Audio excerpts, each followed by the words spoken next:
Do you ever feel like you're just blindly throwing your money into the stock market, hoping for the best? Well, you're not alone. Nearly 80% of investors don't follow investment rules to manage their investment portfolios. That's like driving without a map and hoping you'll eventually arrive at your destination. Let's face it, we all need a little guidance when it comes to investing. And it's not just individual investors, institutional investment advisors also have similar behaviors.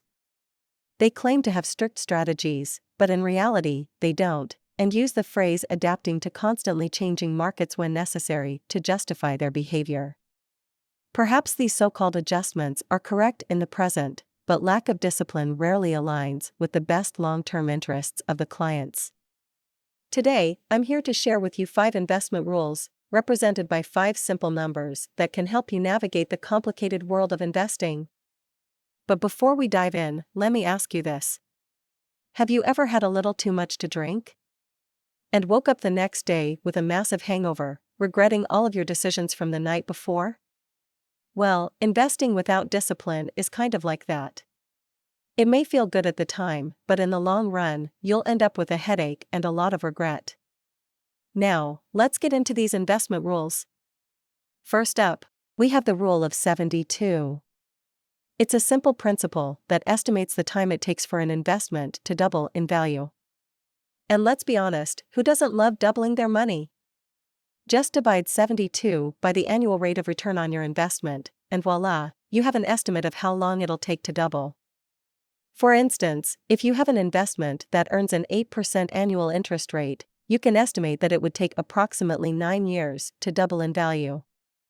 You can also divide the integer 72 by the number of years required to double your investment to check the potential rate of return.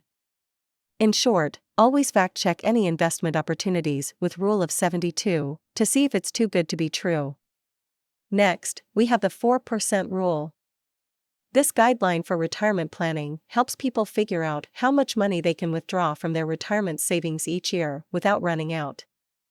Let's say an individual has saved $500,000 for retirement.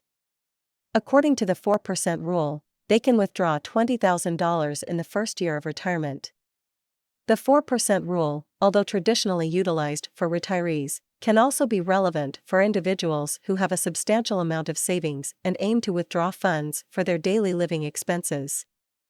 It serves as a guide for these individuals to effectively manage their money in their portfolio. Now, onto the stock allocation rule, which is also called the 100-year-age rule. As you get older, it's important to decrease your risk level gradually. A well-known rule of thumb is to have an individual stock allocation equal to 100 minus their age. But with increased life expectancy and low yields from fixed income investments, it may be necessary to reassess this rule. Some have adjusted it to 110 minus the individual's age, while others have gone even higher to 120 minus their age. Let's not forget the 5 and 25 rule. This rule can be used to rebalance an investment portfolio. The 5 in the rule indicates that if an asset allocation differs by 5% from the portfolio's target allocation, it should be rebalanced. This is for the big parts of your portfolio, like stocks or bonds. The 25 aspect of the rule pertains to the smaller asset classes in the portfolio, such as those that may represent only 5 to 10% of the portfolio. It indicates that an asset class should be rebalanced if its allocation has shifted by a relative 25% of that particular asset class. Personally, I find the 5 and 25 rule to be particularly useful when it comes to managing my industry and single stock allocation levels. For instance, I aim to allocate 20% of my stock account to semiconductor stocks and make sure to rebalance whenever it reaches 25% of my portfolio. At the same time, I allocate 40% of my semiconductor shares to Nvidia and allow it to grow up to as much as 65%. By following the 5 and 25 rule, I can benefit from the momentum of a single stock rally while also limiting my exposure to a single industry. Following this rule ensures that your portfolio remains properly balanced and aligned with your investment goals. Last but not least, we have the 10-5-3 rule. It provides a guideline for estimating the average returns on different types of investments. Equity investments may provide a 10% return, debt instruments may give you a 5% return, and savings accounts may only yield a 3% return.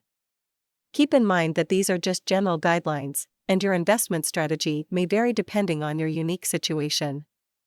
And that's a wrap. Remember, these investment rules are not set in stone, but they're like GPS for your portfolio. Remember to be aware of the realistic and empirical common returns, like those provided by the Rule of 72 and the 1053 rule. There's no free lunch when it comes to investing, and following these guidelines can help you avoid underestimating risk and overestimating returns. The 4% rule guides your retirement planning. The stock allocation rule advises you on gradually decreasing your risk level. And the 5 and 25 rule helps you rebalance your portfolio and limit your exposure to single stocks. 5 simple pairs of numbers. By following these investment rules and adjusting them according to your actual situation, you'll be well on your way to achieving your investment goals.